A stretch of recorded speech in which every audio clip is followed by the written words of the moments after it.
Hello, everybody. How are you doing? Today is the 17th of February, 2025. I hope you're well. We have a very interesting show lined up for you today. And let me start from the beginning. Intros. My name is African Queen Mo, based in the beautiful city of Nairobi, and I'm here with another show. I will be soon joined by my colleague Susan, who is going to be discussing why and how Kenya lost the AU chair bid to a tiny country. Really, it's a little embarrassing, isn't it, guys? But I think, as much as people want to throw that issue under the rug and forget all about it, forget it even happened, we have to remember a few important issues. Number one, that campaign started 2 years ago. Yeah, it started in February 2023 when Raila decided to, Raila decided to inform the government that he was interested in running and he needed support, and he got the support from Ruto. So from 2023, Ruto was inaugurated, and his bid was inaugurated by Ruto inaugurated Raila's bid that way. Ruto inaugurated Raila's bid. And so the question is, since 2023, this has been ongoing until the final, finale just this month. So it's unfortunate because he lost, and now there are projections that because of this loss, it actually will have some sort of blowback on the presidency of Ruto, because it's fundamentally a big challenge to his political career. As that's what they say after, Raila lost the African Union Commission chairperson bid. Okay. And there are so many questions to be asked. Like, for example, how much money was actually spent? Unfortunately, a lot of that information is hidden. We can't actually get the information, the exact amount of money that the Kenya government has spent on Raila Odinga's campaign for the African Union Commission chairmanship. That has not been publicly disclosed, guys. And according to the Prime Cabinet Secretary at that time, Musalia Mudavadi, addressing rumors that 10 billion shillings was allocated for the campaign, he actually dismissed those rumors and called them unfounded. But as we know, there are reports that indicate that the campaign incurred significant expenses. And from my research, I discovered that, for instance, Mr. Raila traveled to Algiers aboard a private VistaJet, a bombarder, a bombarder Challenger 605 business jet that costed approximately $18,000. Okay, which is 2.3 million shillings per hour. Okay, that's how much it cost. 2.3 million shillings per flight hour just to go to Algiers. And then there's also been concerns that there's been a tight money squeeze because there were allegations that the campaign members and the secretariat reportedly were not even receiving their monthly stipends. Yeah. And this is just based on my research. So, I can't say whether it's here or there, but basically the fact is that there is very little transparency regarding the campaign budget. And so the public are scrutinizing it. And basically, it's up to the government whether they're going to disclose what the campaign budget was. But actually, they really should. They should actually disclose what the campaign budget was, because the fact is that those are taxpayers' money. And regardless of the outcome, it's important for the government to be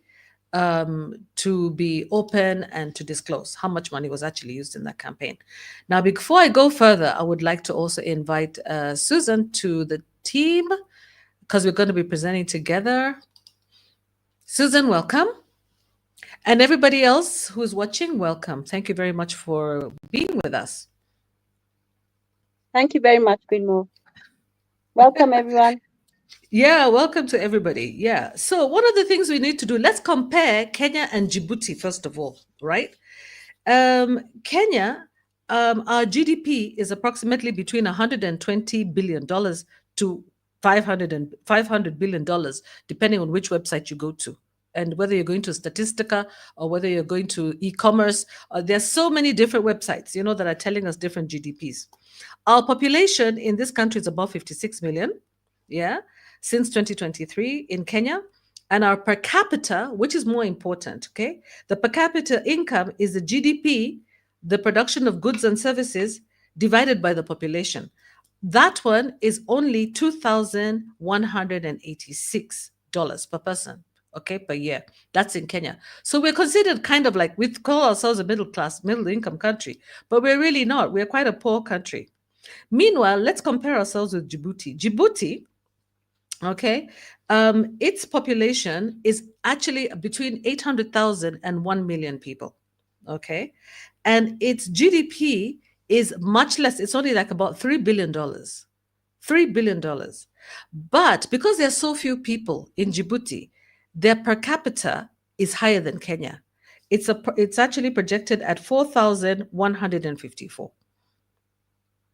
So that just assumes that everybody is earning, something from, whatever their goods and services are, okay, in Djibouti. But basically, they are considered one of the poorest countries in the world, but their people are probably better off than Kenyans, which is the most interesting thing.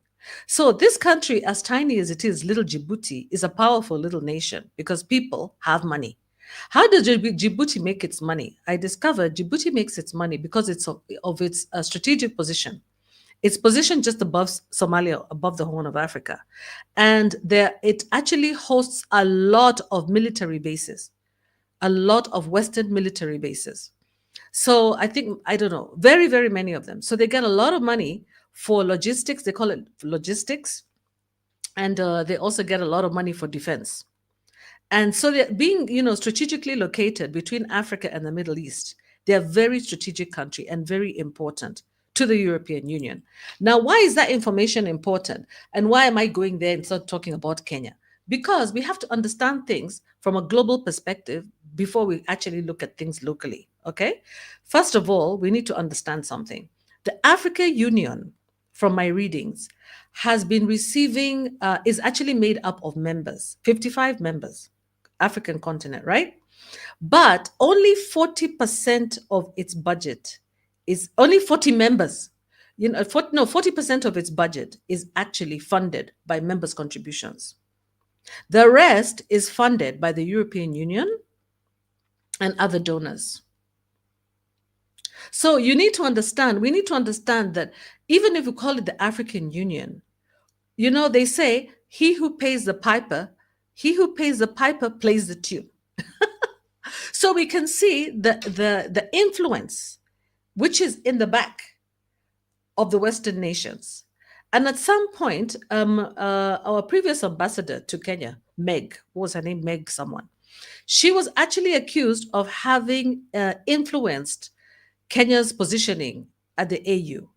Like, she was accused of not wanting Raila to win. Yeah.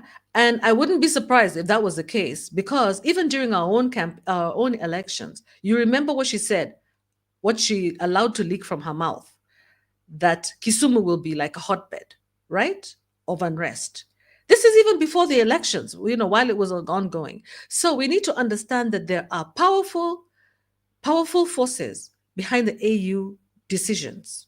Why? Because the member states will be advised, definitely, about who to choose for the position. Again, you see, Djibouti being located where it is, and you remember that as soon as Trump came to power, what did he do? Immediately, he went and attacked ISIS bases in Somalia. So, in my view, I believe when I, triangulate information around being an evaluator myself, I would say that there's definitely an influence of Western powers in all decisions affecting the AU chairmanship position. Now the question is, why is it that why is it that our President Ruto decided to support Raila for the AU bid? Was he not aware that the AU is actually influenced by the EU? Yeah, that it is actually funded by the EU. Of course he's made aware. And he has intelligence. It's not like he doesn't have intelligence. Of course he's aware. And therefore, my question is, how honest, was it disingenuous thing? Was he just supporting him knowing that actually the EU may not be supporting, or the AU may not be supporting Kenya for this bid? Or was it in the hope that he actually might win the bid and get off, the get out of Kenya and get out of Kenyan politics? And then you have to ask yourself a couple of questions. It's kind of strange about the timing of the High Court decision about the majority, okay, about who forms the majority in Parliament.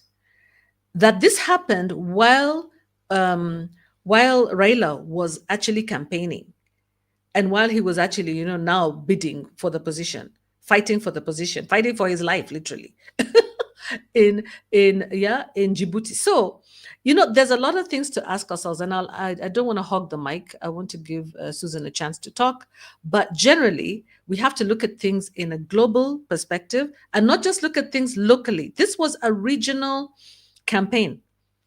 Okay, and it was influenced by many countries. We know that Raila has a history, he has a past with countries such as Ivory Coast, Cote d'Ivoire. We know that Kenya right now has a history with DRC Congo and with South Sudan. We know that Kenya has a history with DRC Congo that is affiliated with what we see as the M23. And we know that South Africa has aligned itself, which is actually SADC. South Africa has aligned itself with the government of DRC to protect itself, the DRC military. So we have to ask ourselves, to what extent did we really even stand a chance?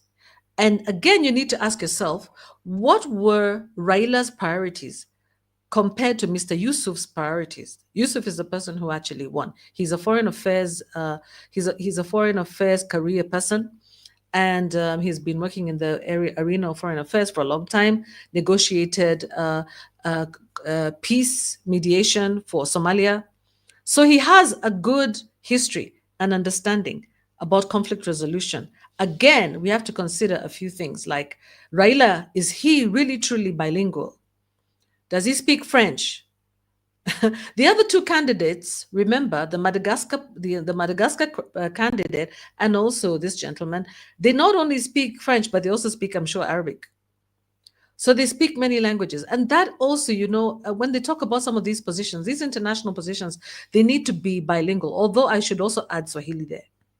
So let's look at it as objectively as possible and remove emotion as much as possible. Yeah. So, okay, Susan, what is your take on the situation regarding Raila? Yeah, it's like a very interesting mix of things that were happening there, and just scanning through the political pundits, and just scanning to see what people were saying basically about why he lost. They're saying that Kenya's diplomacy strategy is very weak, and we Yeah. didn't have the correct diplomatic strategy. For instance, we our relationship with East Africa community. There was an agreement at some point that all the countries in the EAC bloc would behave in the same way. For instance, they would not act unilaterally towards the EU or the US. Sadly, Kenya just departed from that, and we were, we now had we were dubbed a NATO, is it non-aligned member of, is it NATO or is it Non-NATO we got, ally. yeah, so we are the blue-eyed boy of the US. And that was a unilateral decision, and then also with the EU again, unilateral decisions were made. That was breaking an agreement that they'd entered into with the other East African countries. Again, something that irked the the Francophone countries was, why would our president go and speak to Macron about DRC? That was a very sort of colonialist approach, and so it really irked them. So so we had like diplomatic failure on a number of reasons or areas. One was that one of breaking with tradition, losing popularity in our own bloc. The other one was, you know, um, with the DRC question. Um, we lost popularity on that one as well. Our position was seen to align with the, you know, not to align with DRC, but rather align with Rwanda. Also, don't forget that the merchandise that was being mined in DRC was coming through Kenya. The pathway now to the international community is through Kenya again. So we're seen to be supporting that. And actually, that's when how Kenya got into conflict with the South Africa and consequently the SADC region. The SADC region were the swing vote at the end of the day, and they voted as a bloc, for, and the 16 countries in the SADC region. They voted as a bloc, so that's how Raila lost the election. But we can see the first two rounds, he was doing quite well, and then his opportunity started to diminish as he went through the other rounds. Um, so those are two of them. The other thing, of course, was not understanding how to campaign in such a situation. Our Kenyan elections, the way our people campaign in Kenyan politics is very loud, very boisterous, not there's no real negotiating with the people. It's a personality driven, that sort of thing. So that is not the way to campaign in that type of arena. The diplomacy has to play a very important role. It's about identifying those who didn't vote for you, finding how you can mutually reinforce each other, look for benefits and give and take. So that negotiating skill was not visible. And that's how, instead of retaining our votes, the ones he got in the beginning, I think there were 20, instead of retaining those and not losing any, uh, as the rounds were going round along the way, that negotiation was not taking place, at least at the level that was acceptable. So they were not able to approach, say, countries that are distant from Kenya, in other blocs which are distant from Kenya, in which perhaps their vote would have swung more us towards, a win. That was not really done. That skill is not really there. So we're used to campaigning Kenya style, and we thought that we could campaign in the regional arena in the same way, loud and everything. And in fact, another thing is our loudness, really got on the nerves of the polish of the other two candidates who, from Madagascar and also from Djibouti. They were, quiet, they were polished, they were distinguished. And our guys, I think on the eve, they already knew Raila was going to win. So of course they had booked a room. They made so much noise. They were, they were very loud and everything like that. And that didn't go down well with the observing other candidates. So we were very sort of arrogant.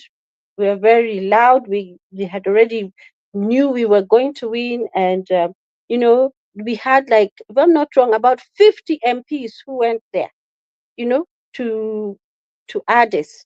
Um, that was not necessary. The other two candidates didn't have this huge entourage with them. There wasn't a huge crowd of people with them, and they were sort of discreet and everything like that. So not really understanding what is at play, identifying the swing votes, and really trying to get them to understand how we can cooperate as Kenya with them, or not as Kenya, understanding how to negotiate with them, what they could, what could, uh, what they could get and how they could get it. That sort of thing. Issues of transport, issue of free movement.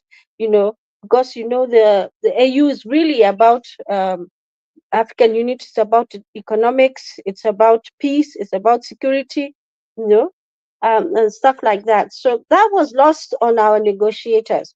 again, the people who were given the lead, the secretariat that was in charge of the campaigning, uh, some of the things that they were saying about the other countries was really upsetting them, very diminishing, or sort of looking down on them, you know, and that didn't go well. That showed lack of polish. That guy's not being very good uh, diplomats, basically. So we sort of irritated them. The other thing um, that came out again was the issue of the candidate we chose.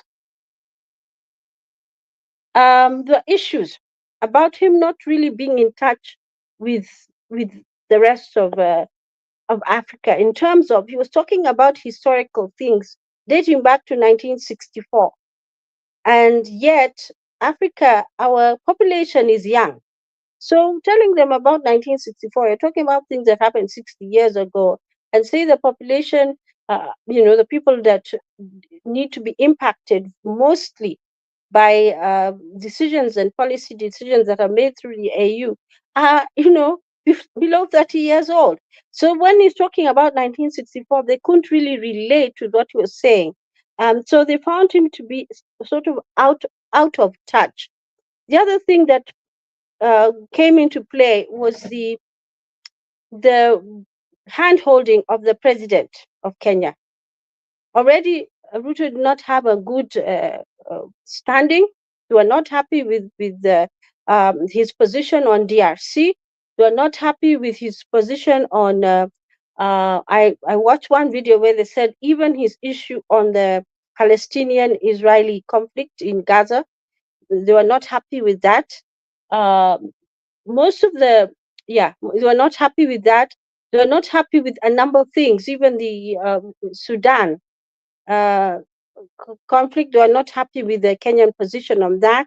So there's some mistrust towards him. Don't forget also that in the corruption index, he was number 2 in the world. I mean, so already his standing was not very good, but yet he handheld um, um Raila. He was with him, and there was no other candidate where that happened, you know.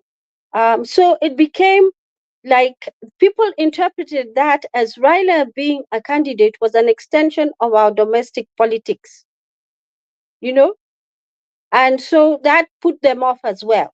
That was something that they noticed, and it put them off as well, as opposed to going there as an individual who's from Kenya and is standing for that particular post. But in fact, I heard one of them saying that in fact Ruto was speaking more than Raila in some cases, and that the candidate should have been the one who was speaking.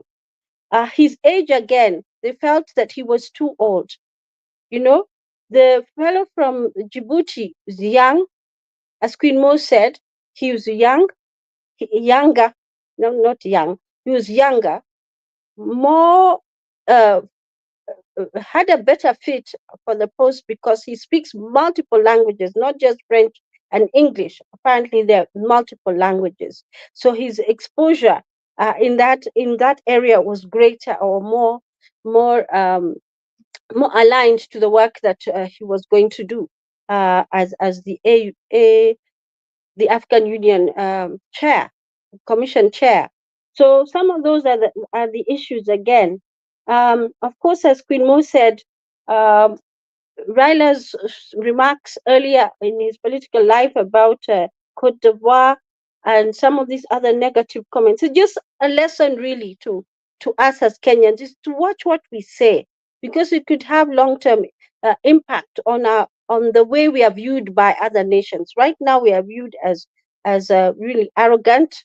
We expected to win, and the next thing you heard when Kenya lost, it is not, by the way, it's not Ruto or Raila who spoke badly, but it's other people, other Kenyans who said, "Oh, we have to, split this."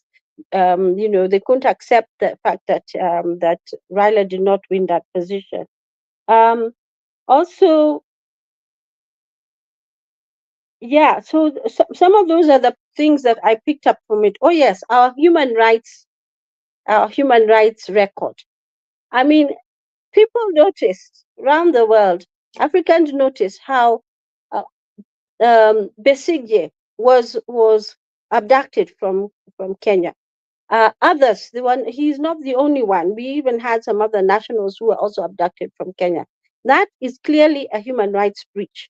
And there are people from other nations around, those who had that voting power, who certainly didn't look on that with, they were not happy about the fact that we were not protecting the human rights of other individuals. So that our record there was not right. Again, in Raila's campaigns, he never spoke about about at least the political pundit I was listening to. He didn't talk about key issues that people wanted to hear about. He was talking about 1964. So discussions about the conflicts in Africa, he didn't really go into that space. Perhaps he was trying to play safe and he didn't want to offend anybody. The other thing was the human rights record. You know, all that, the kidnappings, the abductions, the role of Kenya actually in those happening. We know for sure it's not possible for any of those people to have been abducted from Kenya without some support, at least from our security machinery. And so we as Kenyans were to blame for that. Also, not learning from our mistakes. Don't forget that in 2017, Amina Mohammed did vie for the same position and we lost it. So instead of going back to learn from it, we didn't do anything about it. So we use the same strategies which don't work to try and win. And obviously, the diplomacy, we really don't understand it. It means we need to go back to our drawing board. We need to go and understand uh, how to win such seats is actually negotiated. It's a series of negotiation that has to occur, with each with the other member states, the 55 member states, so that you can attain a win. And the other thing is what he called it shuttle diplomacy. So as Queen Mo said, the amount of money that was spent, um, I also was not able to get a figure that could put my finger on, but the comment generally was a lot of money was spent because they went off to different countries. A lot of money spent in transport, moving from point A to point B to different nations to meet with presidents. Now the problem is, the way we do diplomacy is to assume that just because you have gone to visit a president and he's given you an audience to speak with him about your position, that he's going to that his nation is going to vote for you. That's a mistake. you know so we made a lot of assumptions which made people think that that we were going to win, and surely they should have not have made those assumptions. That was quite naive, because that you can persuade somebody, you can speak first to them, and then somebody else comes later on and, and says something else afterwards. So the francophone countries also voted as a bloc, and that's their tradition. And by the way, if I'm not wrong, most of the AUC chairs have actually been French speaking. We've had, I think, one Anglophone one from South Africa uh, in the recent past, in the last few elections, rounds of elections, and cycles of elections. So, yeah, I think they vote as a bloc. I'm not sure whether they're like 25 out of 55 countries. They're quite a lot, and they vote together. So that's another thing, and also issues of religion. That also impacted the way people are going to vote. But basically, from my understanding, some of the things that weighed heavily against Kenya was we really do not know how. Our diplomacy is weak. We do not know how to campaign on such platforms. We have to go back to the drawing board. We need to make sure that we front a candidate on merit. Just because Raila is popular in Kenya doesn't mean he's popular out there. So we have to really make sure that we front the correct candidate, somebody who's young. Apparently, there's one who was the vice chair or something like that, was a Kenyan, and they've never fronted him. And he's not as old as Raila. He's never been fronted. Perhaps they should have looked for people at about that age. Again, the arrogance. We need to watch our tongues, what we say about people. Otherwise, they'll find us really loud and brash and stuff like that. They really don't like it. I understand they were not happy about because Raila was moving around with huge numbers of people, and the rest were just a few people. So those are some of the things I picked up, and the things that definitely talks about the importance of not being viewed also also as a lackey of the West. You know, um, the unilateral decisions that were made with regard to the US and the EU, we shouldn't be Mhm. viewed as lackeys of the West, because the African Union is about being African. It's about us being self-sustaining economically. It's about disconnecting the controls of uh, the West on our lives and stuff like that. Mhm. Yeah. Decolonization of the mind, um, in sixth form. I wonder when Uh, we'll ever get to that point. Yeah. Hmm. yeah, the sixth form. We did this book. I don't know.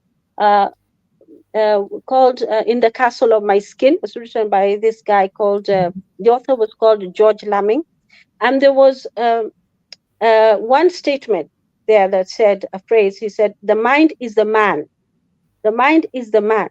So Hmm. if we take that seriously, and this is a book written in the diaspora, the Caribbean side, where there are Black people, um, if we are colonized in our minds, we are colonized. The way we view ourselves is lesser than the way we see ourselves is the way others will see us. So if we are colonized in our mind, we are colonized. They'll continue to colonize us. So that disconnection, that pride in being African, really needs to be there. So Kenya, there was something else about we something called the Nairobi mentality. We are arrogant, and we have something called Nairobi mentality. And so it's really that we feel like we are better than everybody else, that sort of thing, which is unfortunate. Plus, we're bullies on Instead the of, internet. We're well known to be bullies, you know? It's a culture. It's a very negative culture that we have actually. Have you finished? So I can maybe say yes, something. yes, yes, yeah, Yeah. Okay. yeah. Yeah, that's fabulous. That's fabulous, Susan. Yeah. And I totally agree with you on everything. I hope you guys are following. I hope you're enjoying the show. If you have any comments to make, please come into the comment section. StreamYard invitation is there, so you can join us. Yeah. So I've also seen Fia is already there, and welcome Fia to the show, and everybody else who's watching. I can see a lot of eyes, although you haven't actually spoken. We hope that you're going to speak. Okay. So basically, Mahmoud Yusuf was actually chosen by 33 heads of state. Like Susan talked about swing states.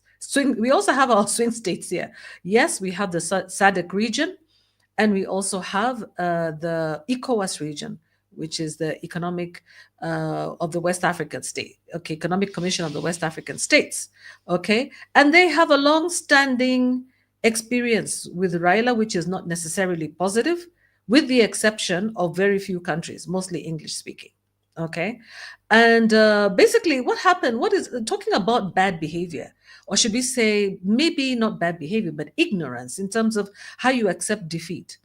Unfortunately, immediately, that Raila was, once they announced, the defeat, and once he accepted, conceded literally defeat to Djibouti's Mahmoud Ali Yusuf, Ruto actually expressed regret over Africa losing the chance to be led by a distinguished leader. And number two, Raila, who he described as the best candidate. So listen, it's like he had not also conceded defeat. So Raila concedes defeat, but it looks like Ruto is not conceding defeat by saying this. Yeah, by saying that Africa has lost a chance through this new chairperson who has been elected. And it's unfortunate because, Ruto spoke. And then when Ruto spoke, it actually brought backlash from the president himself of Djibouti. Okay, the president of Djibouti didn't like that, and he also spoke, and he said, literally, what he said was he gave a stinging rebuttal in French language, all right, and he said that Djibouti's campaign had been modest, principled, free of condensation or ostentation. That's what they call it. Being condensating to other people, to looking down, like Susan said, mocking, looking down on others. And he said, pointedly adding Condescending, that, yeah, condescending, yeah, being condescending condescending. to Yeah. others. Thank you, Susan. Being condescending. So basically adding that they had avoided personal attacks and underhanded tactics. Did you hear that? Personal attacks and underhanded tactics. Okay, because you see, our campaign strategy, high profile, media driven, that's what they're saying, media driven campaign, leaning on social media optics, private jet diplomacy, bankrolled by Kenyan taxpayers. This is written by the Isili Voice. Okay, I really love the way they write. isilivoice.co.ke. Fabulous, really great article that they have there. If you have time, go and read it.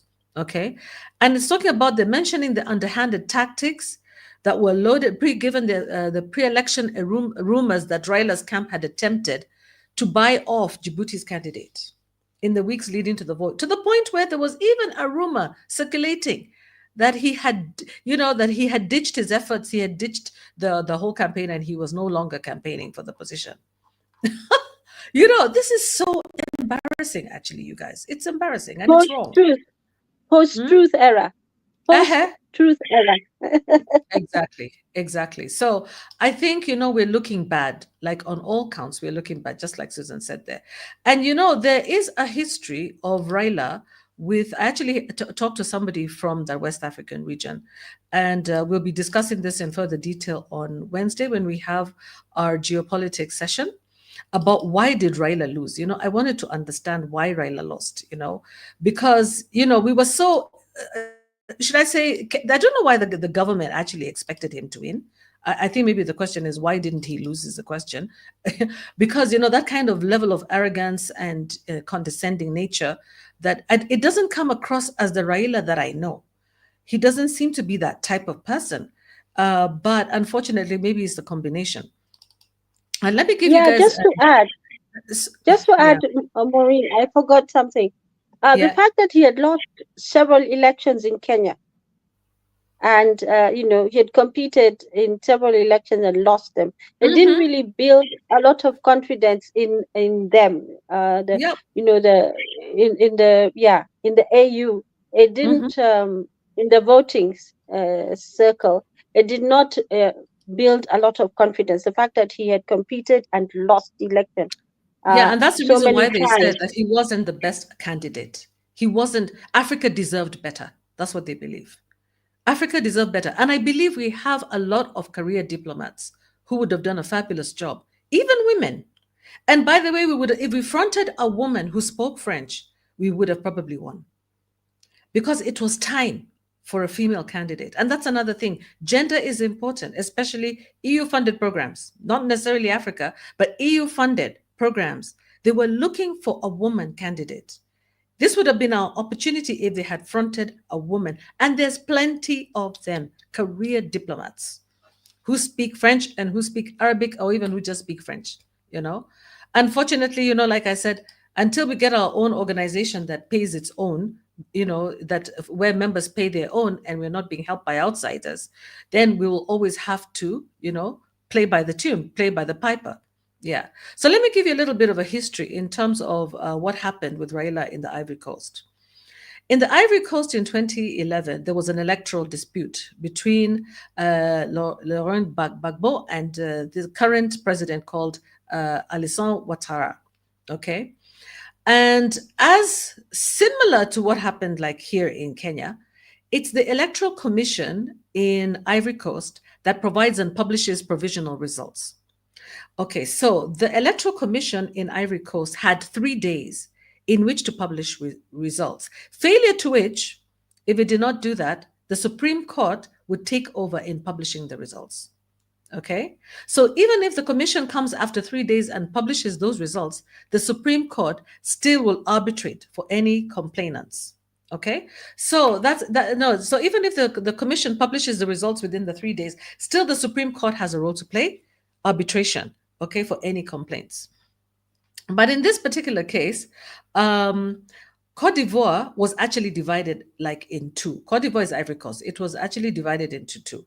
There was a rebellion going on in the northern part of Cote d'Ivoire that was actually led by Ouattara, and it was controlling the northern part of the country. Okay. And what happened is that with the elections, the number of voters that were listed did not match the counted votes. So in other words, there was a lower number of registered voters and a higher number of counted votes. And that was brought, to the, that made the Electoral Commission not announce the results within the 3 days. Okay. So, however, what happened is that Gbagbo still agreed to organize the elections, even while those rebels were in place. So, ideally, actually, Gbagbo should have said no until those rebels are removed from the northern part of the country, until the country is seen as one. We are not going to hold these elections. But he went ahead and decided, okay, let's continue with these elections. But, anyways, long story short, because we're going to discuss this one, okay, the Electoral Commission, which is supposed to declare results as a team. However, what happened is that let's just see, so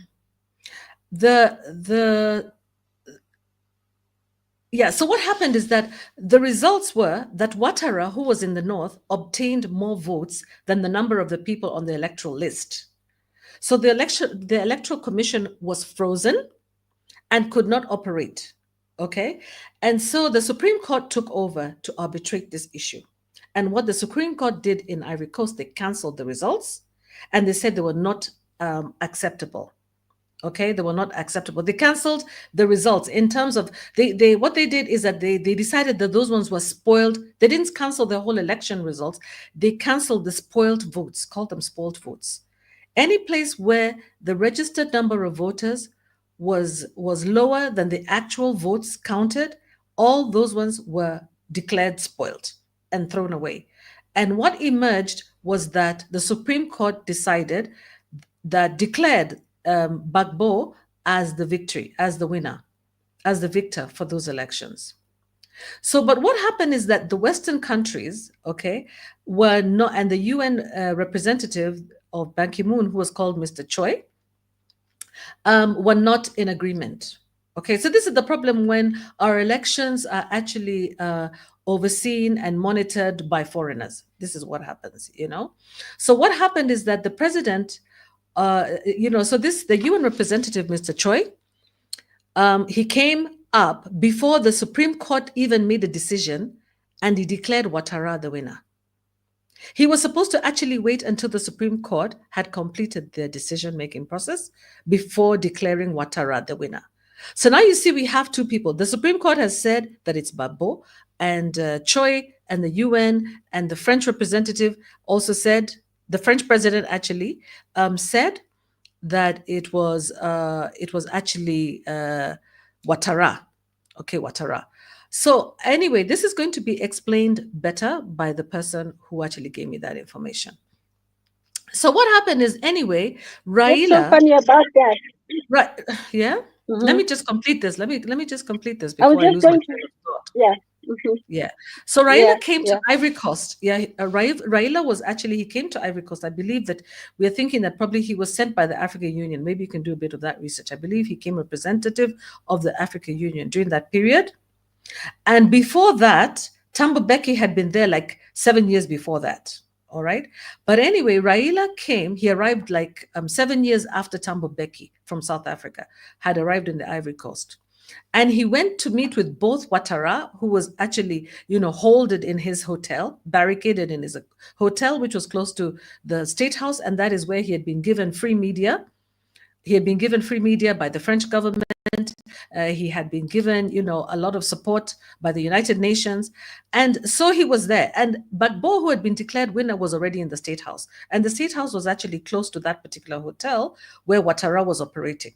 So now it's like we have two presidents. One, we have the people's president, and we have the president who is being brought in by the United Nations. So Raila came in to try to mediate this, and he talked to both sides. And in the end, what Raila came to say, according to this person, was that he talked to the media without coming to an agreement with both. He went to the media and said, I want them to remove the blockade, the barricade around the Gulf Hotel. And this was Gbagbo and his troops who had put this barricade around the Gulf Hotel, although he had allowed them to continue with operations. Nicolas Sarkozy was then the president of France. Okay? And basically, what happened is that Gbagbo had said, let those votes be recounted then. In that case, if you don't agree with the results, let them be recounted. But Nicolas Sarkozy said no. And the UN representative, Mr. Choi, also claimed that the documents had been destroyed, so the votes could not be recounted. So what happened is that basically Raila lost faith with Ivorians. And Ivory Coast is a francophone country, French-speaking country. And the reason why they had even invited Raila to Ivory Coast is because they had heard about Raila's very sad history with elections in Kenya. They thought that he had been cheated on, he had been rigged, that he was the rightful person to understand the situation as opposed to as it pertains to Gbagbo. And they expected that because he's a person who has experienced injustice in the elections, the perception was that he was democratic and that he would, discuss issues and that he would be fair. But unfortunately, what happened is that Gbagbo's authorities and ministers of foreign affairs lost trust in him and asked him to leave the country. So Raila actually left the country because, so he messed up literally his role there and it was sacrificed, So what happened is that, unfortunately, what happened then is that I believe that Raila lost faith with Francophone countries. And it was the same period, by the way, when Cote d'Ivoire had started a war in Libya. When Cote d'Ivoire, during this period of Cote d'Ivoire, at the same time, Obama had also started a war in Libya. Yeah. So there was so much going on, and many people were leaving Ivory Coast. People, there was a lot of fighting going on, and the criminals and the rebels, there was a lot. You're going to hear about that on Wednesday. Don't miss that show, you guys. Be here on Wednesday. This issue went to the ICC, and Gbagbo, eventually, when Raila went back, Gbagbo, you remember that story of Gbagbo and his wife Simone, when the French troops came and took him out of the State House, removed him from the State House in bed in his pajamas, and eventually went to the ICC, where, where a black woman, Fatou Bensouda, was chosen, to lead this issue against Gbagbo. And eventually Gbagbo, by the way, was jailed by the ICC and released after 10 years. He was found to be not guilty and the case thrown away. And everybody kept quiet. Yeah? So now you understand when they look at Raila now, talking to Macron about what's, not Raila, but when they see the Kenya government, like Ruto, talking to Macron about what's going on in the DRC, memories, okay, memories. And you see, there's also Raila in the mix. The memories of the West African states, are rekindled. And they remember that Raila actually sided with Nicolas Sarkozy. So in this, during that period, 2011, when the government really needed us, we were not there for them. And now again, when DRC Congo really needs Kenyans, Kenya is calling on Macron. So we are seen as betrayers. Wasaliti. We are seen as betrayers. And we don't have a good reputation, guys. That is the issue. So we need to understand that it's bigger, broader than Kenya. It's more than Kikuyus and Luos. It's more, and Kalenjins. It's beyond our tribes. It's global. It's regional. Yeah. So there's a history with everything that's going on. There's a history. And this is the reason why Raila was not the best candidate. He was not the best candidate for the position. As much as you might want to support him in your individual capacity or not, he was not the best candidate. And most likely he was not going to win. And at the beginning, I had actually projected that he was not going to win. The reason I thought he was not going to win is because he was not a woman. I believed that the European Union would want a woman. But I think, in light of the fact that Djibouti is so strategically located, and Djibouti would play a more, useful role to the European Union and to the Americas, who influences the European Union, and that also gives a lot of money to the EU. The fact that they want to control what's going on in the Middle East and also in Somalia and everything, I think Djibouti would have definitely have been the most important one. So as for Madagascar, not surprising that they actually lost. Not surprising that they lost because they really don't have any geopolitical, benefit. They have not no geopolitical benefit. So we need to start looking at things in a broader manner and come out of our little pigeonholes of seeing things as just Kenyans. Transporting Kenyan politics to the region doesn't work for us. We have to understand, and this is something that even Raila and Ruto did not seem to understand. They didn't seem to understand it. If Ruto understood what this was, the past, the history of Raila with West African states, especially Francophone countries, he probably would not have he would probably not have, maybe he would have advised him that, let's get somebody else. And Raila himself, I would believe he would be disingenuous to imagine that after being thrown out of Ivory Coast, that he was going to go there and represent us, represent Africans. Who is going to vote for him? They should have gotten a neutral party who has never had this kind of history before. Yeah, Okay, it so wasn't the process of selection of who would vie for that seat from Kenya was certainly not through a diplomatic process. It was, other methods were used, Um, so, in fact, one of the arguments is that, first of all, the job is very time consuming and requires a lot of travel. Somebody who's over 80, that could be a difficult ask for them to be on top of things and to move from point A to B. Um, Definitely, the entourage that he's used to would not be there because that can't happen. There'd be, more restrictive in terms of their spending. Um, you know, one of the pundits I was listening to said that Raila going there was like Ruto's way. He called it a political exile. So as to take over his Kenyan constituency. This was Ruto's strategy to keep him there so that he could come and take over his constituency here. And certainly we can see there was some movement towards this broad-based government business where ODM actually has the majority, the largest number of members in the National Assembly. There are 83, if I'm not wrong. You know, just the ODM party in Azimio, but just the ODM. So out of that's what how it, many? So it's 83 out of how many? 100 or the 200 349. Forty-nine. In total Just there are one 300 party. and Wow, yeah that's a lot. has Hmm. yeah almost 100 members. Yeah, there are very many. They're actually the largest party at the last count when I checked. That they were actually 83.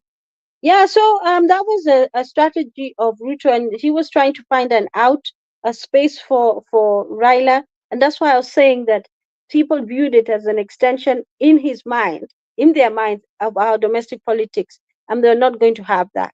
He was either coming there to stand on, as somebody who's wants the regional office, but not as an extension of Kenyan politics, and it was just a space that it was argued that Ruto wanted him out of the way, and so he put him so that he wanted him to take the seat in Addis so that he could take over his constituency here. And we know the politics of the we've seen it. We've seen the executive capture of parliament. They are voiceless, actually, literally. We have given them voices as members of this country, as citizens of this country, but they are voiceless there. They're just pandering and singing the songs or the tune of others. In fact, the person I was listening to, it was Patrick PLO Lumumba. He was asked a question about, what next for Raila. And he said, I hope that Raila is not going to come back to Kenya and want to vie again for a political seat. He's saying people at his age need to retire gracefully and do the work that people of his age do. Like they write books, they have speaking up engagements and that sort of thing. So people want to read books of the wise. They want to hear what the words of the wise. So you should be doing that rather than going into competitive politics. And I've seen some of the clips showing Kenyans saying, "Oh, Raila needs to come home," to bring some balance into the politics here. But the truth of the matter is that, and that was the question that was being asked, is that this is a perception of Kenyans, and it has impacted the way we view him. And even we were so blinded by that, even when he was competing for that AUC chairman's post, that we could not see that he was perhaps not the best candidate, that we could not see that he didn't have the career, we could not see that he was not popular with the francophone countries because of a Cote d'Ivoire issue, that we could not see that he was not popular, uh, that they were going to look at his five election losses or four election losses. Um, uh, then and that's not a good record. That we could not see that he was talking about 1964 was completely out of touch with the reality of today. History is good, but when you're talking about leading the leading a position today, you have to make it sure it's contextual. It's about this time. It's about this time. This is what you're thinking about. But it seems that he was not able to come out of that mindset. Again, the Kenyan type politics, taking it all the way to Addis and causing that furor and not seeing that was actually irritating the people around. And as that retort or repartee from the Djibouti president to William Ruto's statement, I mean, it tells you a lot that they found us loud. They found us, there's a saying that empty debba's make the most noise. We were just loud and yeah, they make the most noise because they're empty. If there are things inside there, then they don't make as much noise. So it was just basically a very poorly run campaign.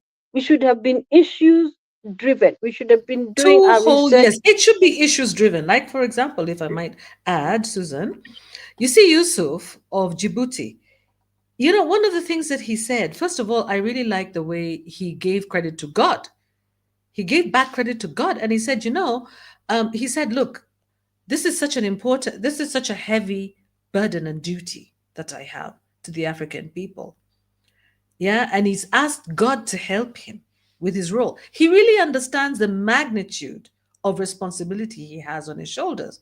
I would like to believe that he has that understanding because his president has been in power for 25 years and you've never heard of Djibouti too much in the news. But we're always hearing, yeah. So okay, now let's talk about Yusuf. Yusuf was his focus. One thing that he talked about, which I really agree with him, and this is the difference between Kenya and Djibouti. Our focus. Unfortunately, our President Ruto, okay, who was holding Raila's hand, like Susan said, he has been known to try to lure young Kenyans out of the country to go and find jobs abroad, to go and work abroad. He's even come up with memorandums of understanding, agreements with countries, foreign countries, to send the best and the brightest, youngest people abroad to work in other countries. Guess what Yusuf's strategy is? He wants not only a peaceful Africa, because security is on top of the agenda of the European Union for the whole Horn of Africa. So he's completely aligned to the needs and interests of the EU that way. The first thing on his mouth is security. Plus, he also talked about the fact that he wants to create jobs for Africans in Africa. He wants the African youth in Africa. He wants African youth to choose Africa, to see Africa as the preferred destination for their skills, for their jobs, So he is very much in tune with the Africa Union, Africa Free Continental Trade Agreement, AFTA, AFCA.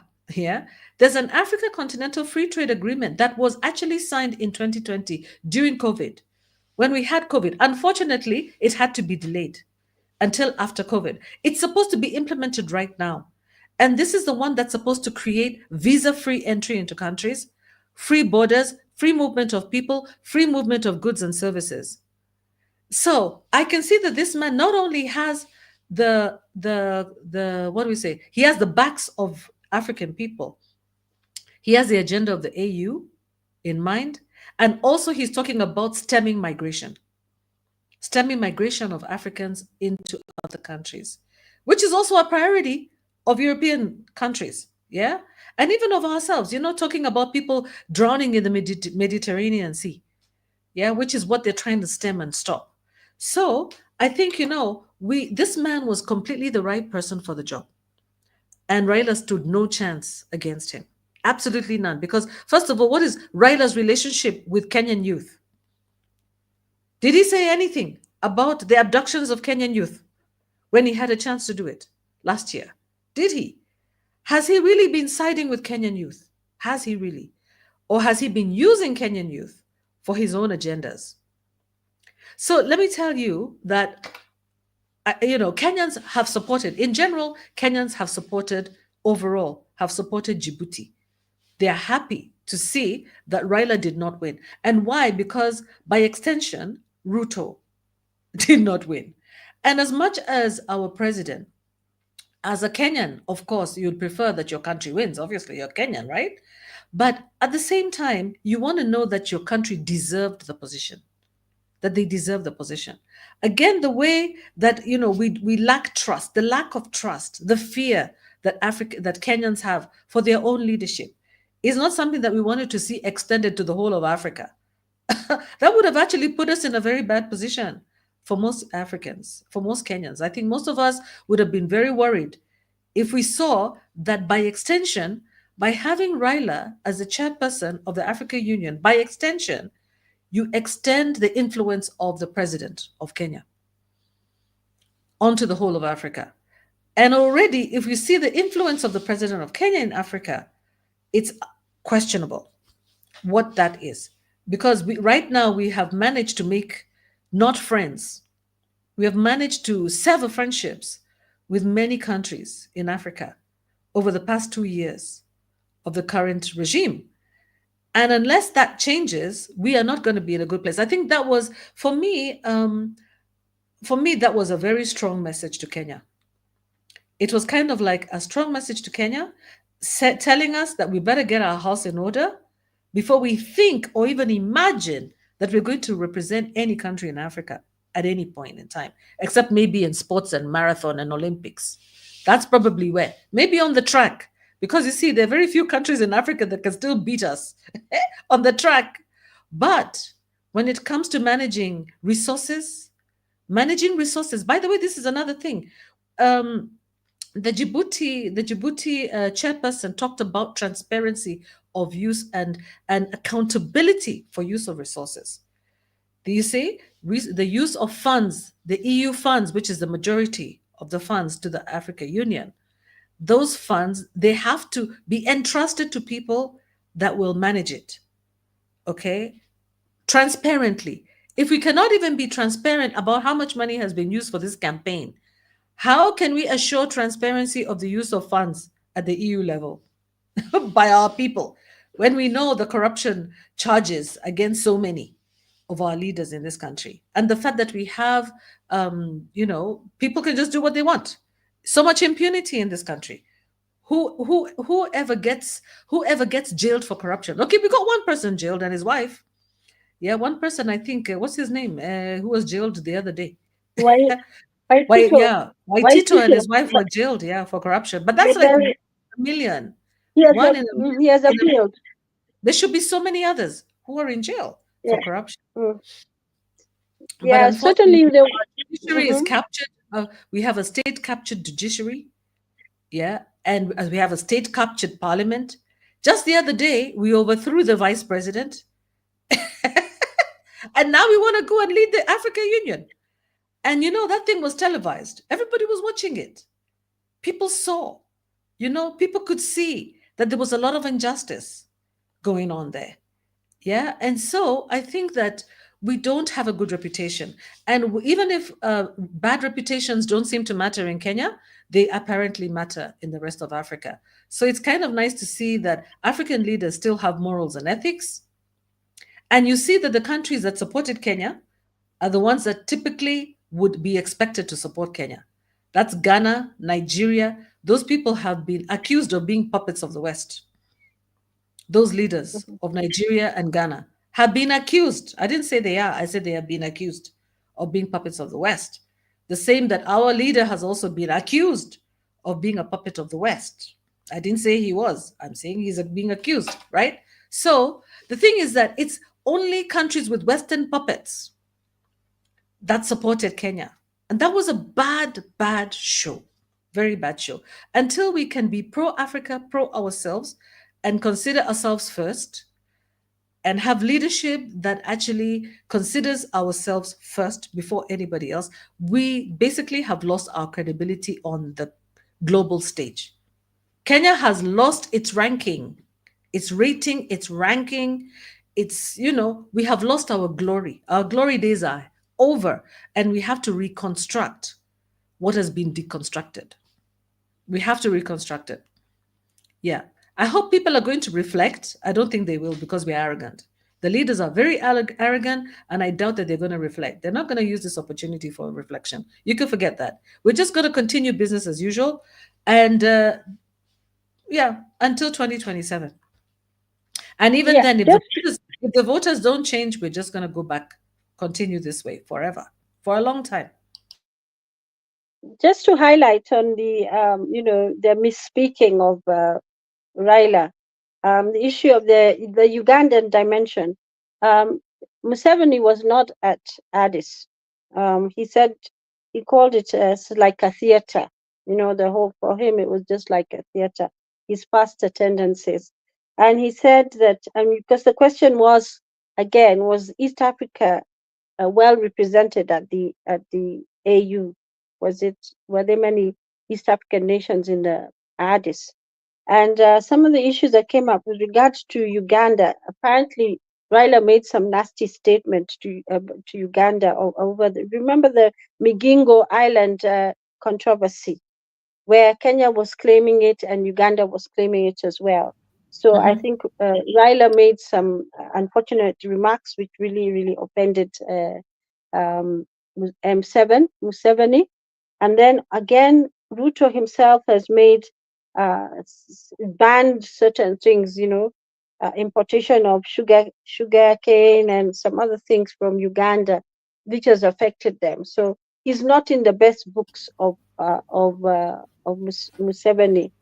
Um, But there's yeah, always been there's always been some tension between Raila and Museveni anyway. The fact that Uganda yes, was supposedly supposed to support Kenya, to me, sounded a little bit they were not hypocritical. I there. didn't really think. Yeah, but before I, that, they had said that they were going to support Raila. Do you remember? They even took a picture.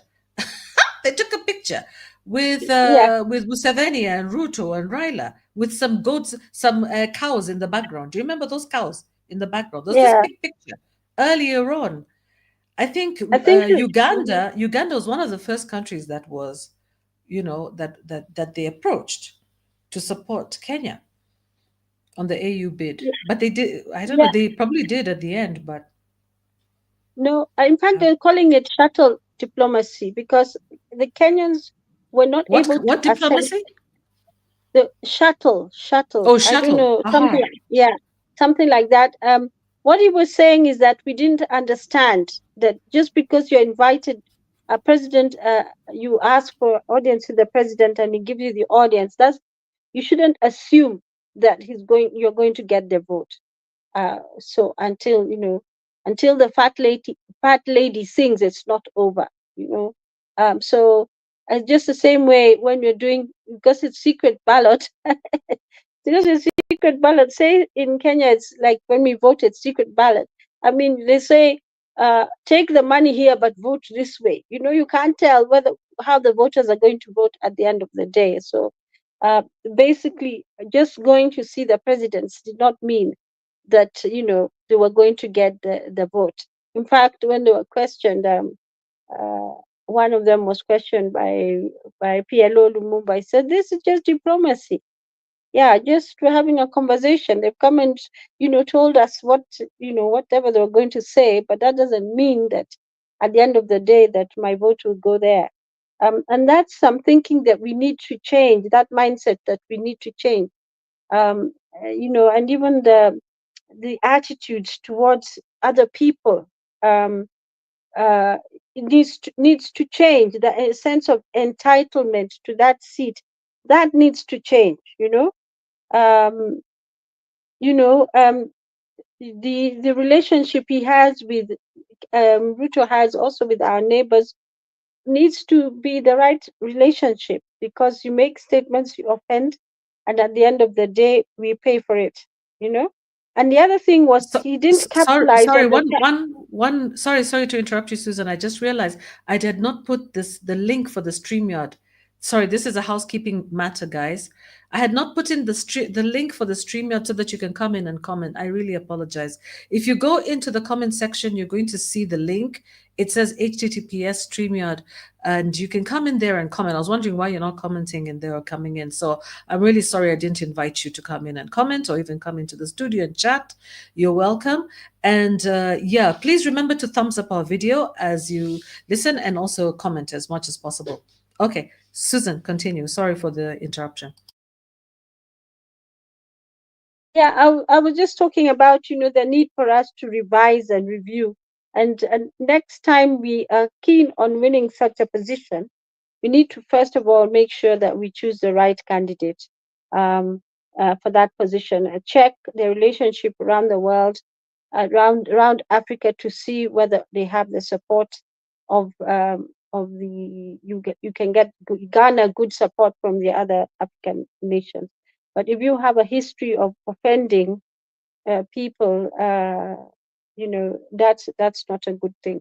Um, yeah, I mean, somebody at age 80, you know, they were wondering, perhaps because when he was interviewed, he was not able to disconnect too much from his past, so that bothered the young people who were listening. They didn't think that he was the right person to be the leader. So Djibouti, notwithstanding the size, they fielded the right candidate, and that's why they won. Yeah, despite and actually the AUC chairmanship, it doesn't matter how big or small the country is, or even uh, how large your population is. It's about that leadership quality. One of the things that was also brought up by the political pundits was that Ruto is the East Africa Community Chair, but he doesn't seem to be. I think it's a political post. I think they have a system of doing it, and Mm-hmm. so he didn't. He doesn't seem to be able to. Even in that space, there seems to be some issues. There seem to be some issues which need to be addressed.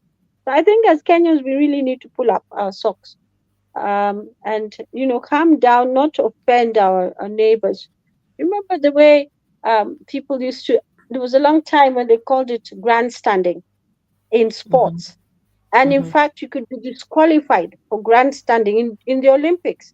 And the Americans were really, really bad at it. They were full of braggadocio and, bragging about themselves on the cameras and stuff like that, that Mm-hmm. sort of thing.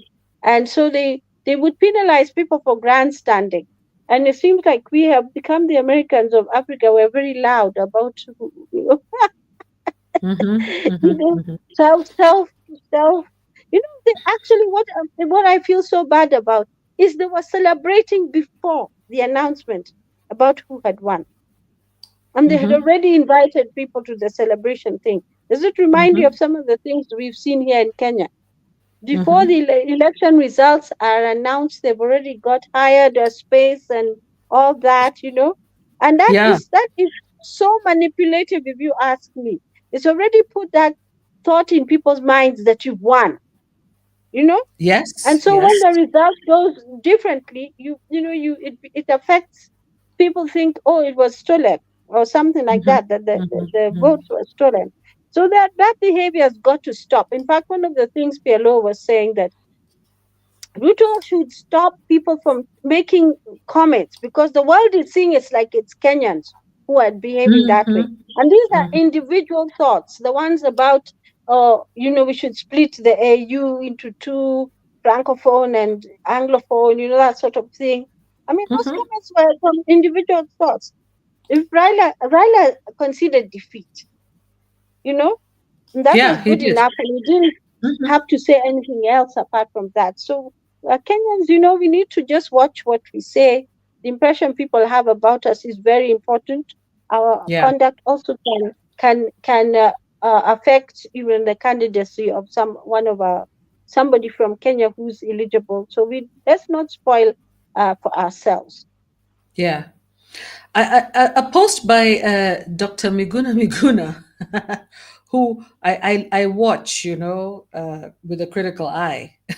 This one, it was very interesting. It is expressing his frustration on X. He was saying, I'm beginning to doubt that the bread of corrupt Kenyan politicians like Raila Odinga, William Ruto, and their sycophants are capable of being redeemed or liberated.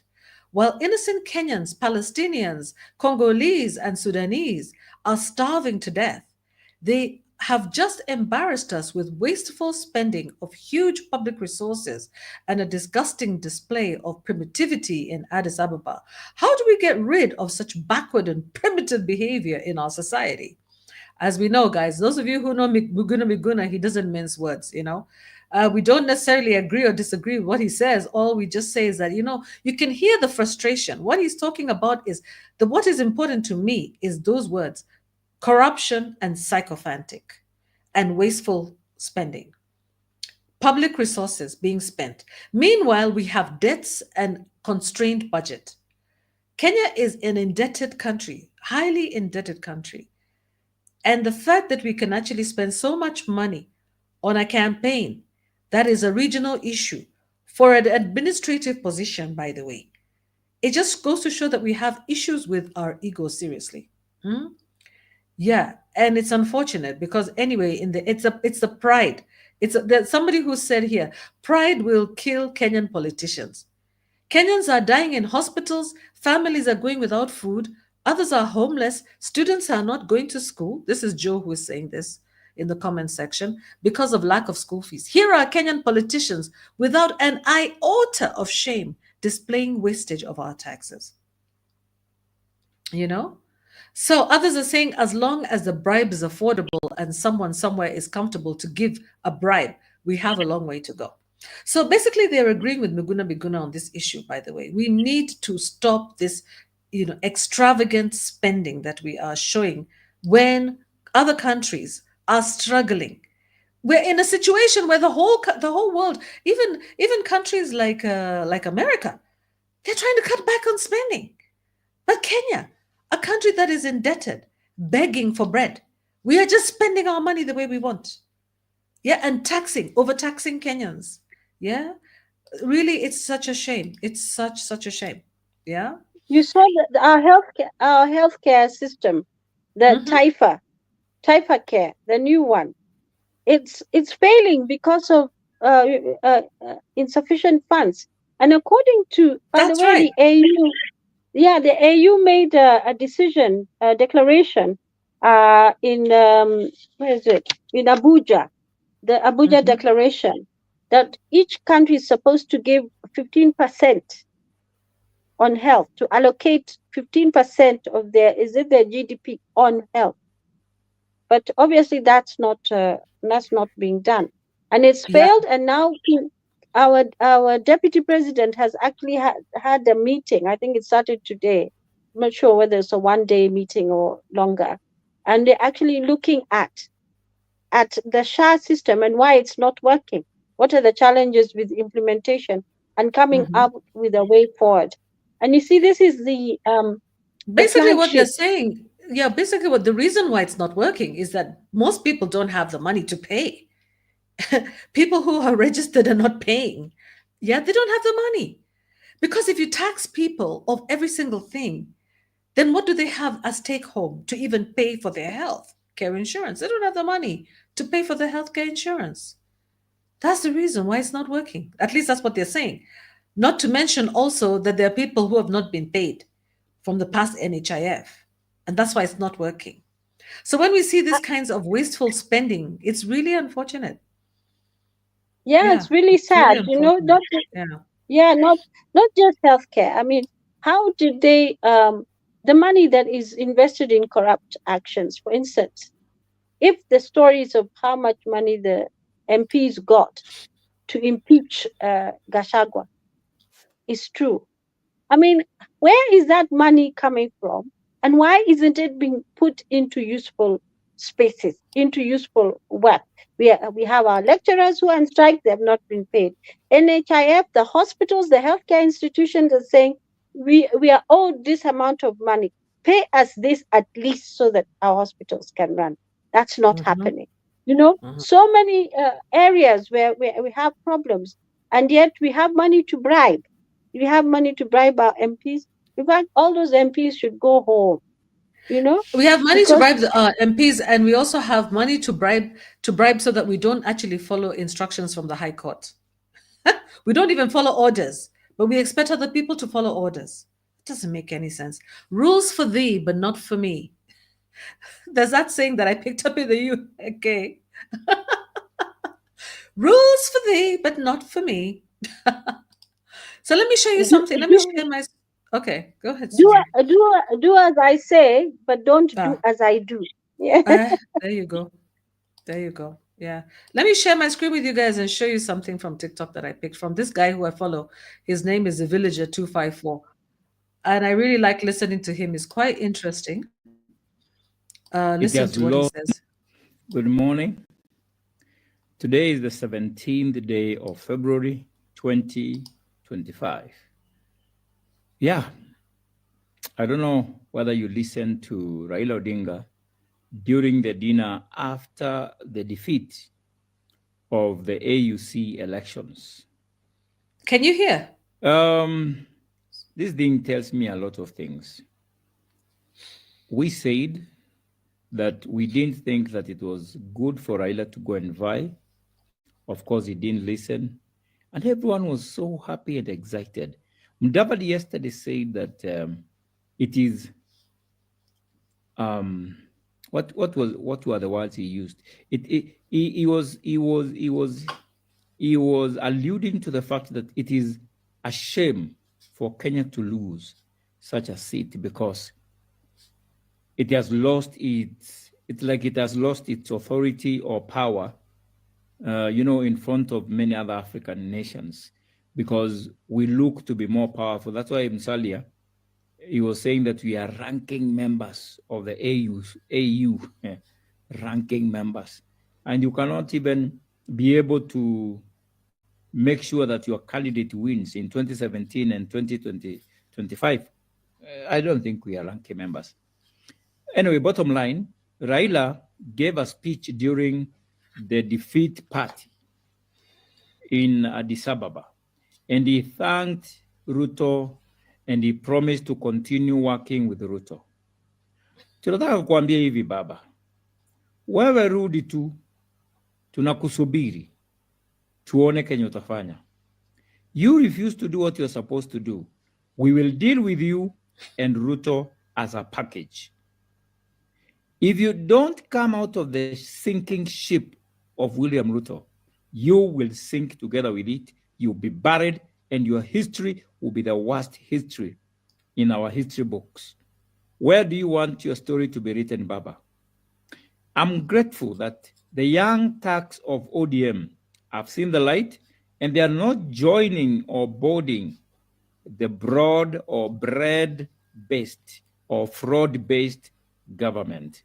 So whichever way it goes, it's fine. We are okay. This is another new week. Great things are on the way. We are going to see a lot of things happening. But Wetangula, huyu naye lazima tumwangushe. Huyu lazima tumwangushe.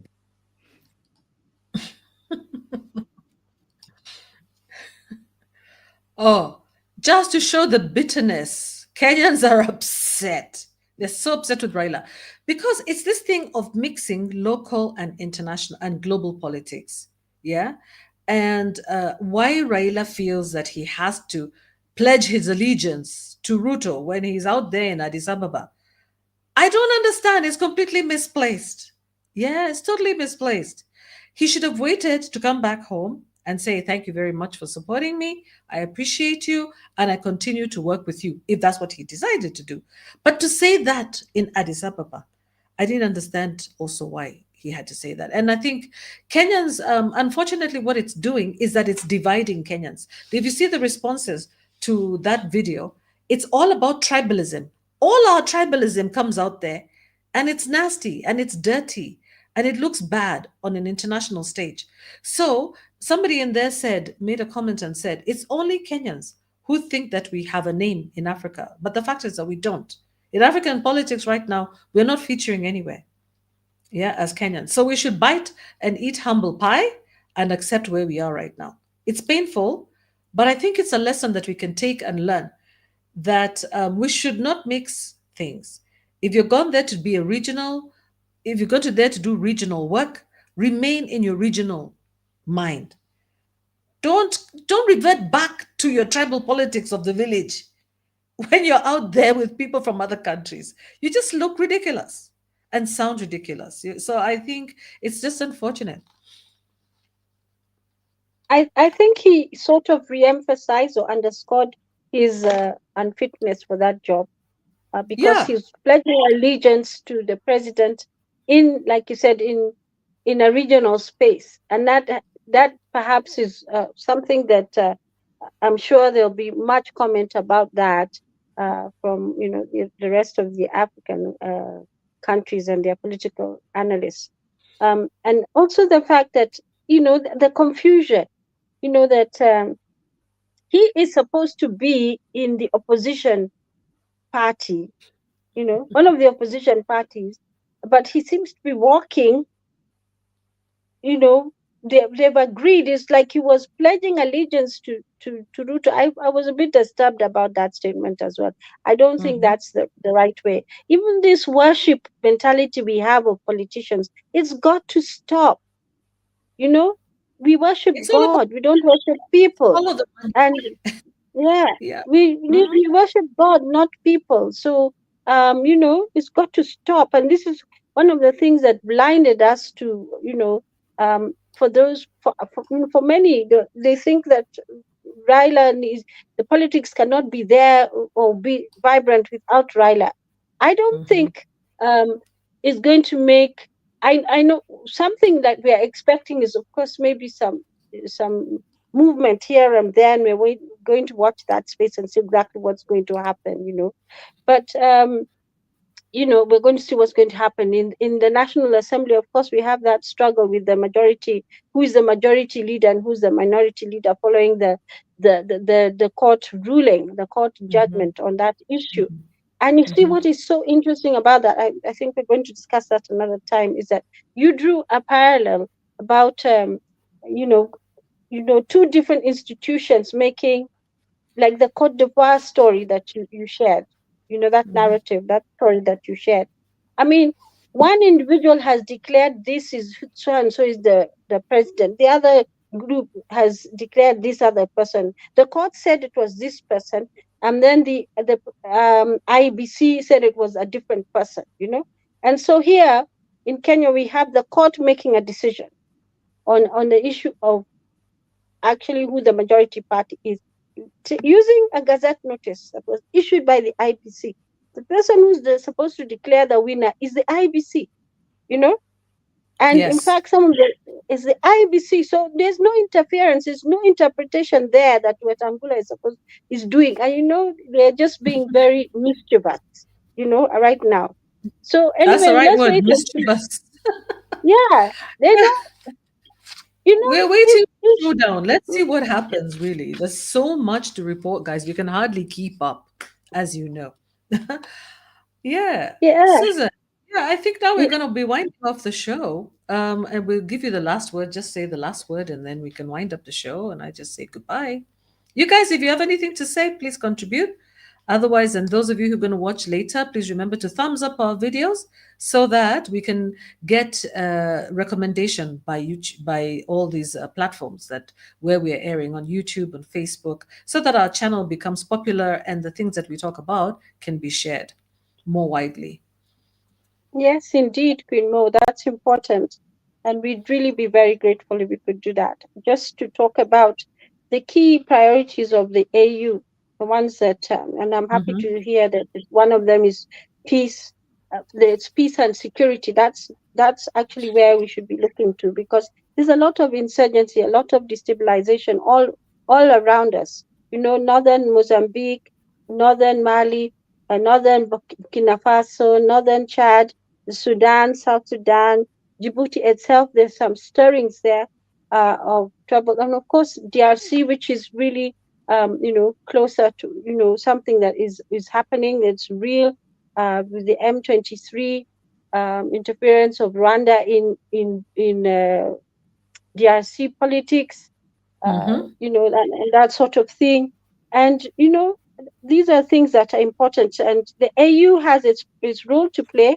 Um, and I think before we field candidates, I hope as Kenyans, before we field a candidate, we'll go through the right process of choosing, because it's not that candidate who lost, it's Kenya who lost. But there's no point of saying there's shame to the country if we didn't win. That was a competition. There are always winners and losers.